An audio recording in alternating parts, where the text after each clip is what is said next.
Today on FletchTALKS, artist and educator Rose Wazana-Levy. School Crossing is an intense drama about a retired police detective who takes a last stand against school shootings by placing himself in front of his local elementary school, upsetting the community and the political forces around him. School Crossing not only asks the important questions, it offers real, workable solutions to the recurrent tragedy of school shootings. School Crossing, in paperback and for Kindle at Amazon.com. Or save 15% when you buy this or any other Fletcher Rhoden paperback from FletcherRhoden.com. Can you help delineate for us any way that we can interrupt the cycle of violence that afflicts our schools the way it does? What's in the minds of these people that are doing what they're doing? Go there and say, how many people are not receiving help out there, and they just lash out at, it would be whoever would be in front of them they lash out at, and go on a killing spree. And the second part of it would be that I think we need to regulate in this country weapons. We need to regulate and really make a commitment to that. I don't understand why that's not happening. So it's frustrating and it's frightening and it's scary, because really anybody can just do whatever it is they need to do. They're going to defend themselves. You know, after this horrific thing that happened at Sandy, you saw people like what? I think the next day there were more sales of guns than any other time. And I thought, wow, that is the strangest reaction to something so horrific that just happened. Everybody's running out and buying more guns.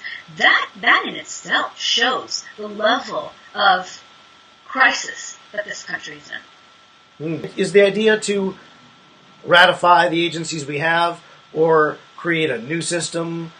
Is there a new workable model you might suggest? You know, I think that's an excellent question, because, you know, even if you take one or two cases of these young men who did this crime, and really what could have happened to prevent that? I mean, that's really the conversations that do need to, right, that needs to take place. What could have happened to prevent these things? And I think there's just not enough information. So had there been a social worker that this person could have talked to, would that have stopped this crime? These are big questions I don't have the answers for, but I think it needs to start with having professionals who are in the schools who can kind of oversee and say, well, there's some interesting thing happening over here. It doesn't seem quite, this kid seems despondent.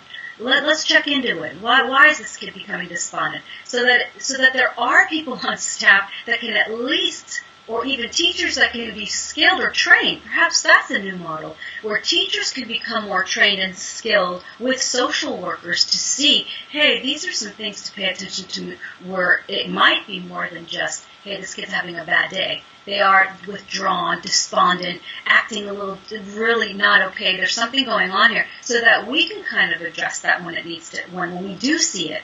But something clearly needs to be worked on that level, where we can see ahead of time and prevent. And then we have people arguing, well, it's our right to bear arms. Okay, well, that's not even part of the conversation. Right to bear arms, okay, one arm. Not these weapons that are just, they're not there for war, they're for killing. It's not protection anymore. It's out of control. And I would personally, in my lifetime, like to see that change. How would you recommend affecting that kind of change? Well, I think so much is trying to be done right now. There's so many people conversing, talking, educating, discussing this. This is a start. It's all starting. I've spoken to some teachers. Maybe you can chime in on this. A lot of them echo the sentiment that it's the parents who are dropping the ball. People may echo your sentiment, whereby we should train our teachers to be more like social workers. But I've spoken to teachers, and they said, well, really the parents should be more like parents. Yeah, I understand, because by me saying that, it almost feels like I'm taking the responsibility as a teacher and not giving it to the parents. I mean, I guess there's an implicit, sort of what I meant. It's all of us. I mean, it's teachers for sure, and it's parents too. It's both of us. I mean, we're with the kids more than the parents are. So, I mean, that's just a fact. We're with the kids in the day more than the parents are on an average hourly basis daily. So we have to have some sense of responsibility for that. If you'd like to be a guest on Fletch Talks, drop me an email. I'm Fletcher Rhoden.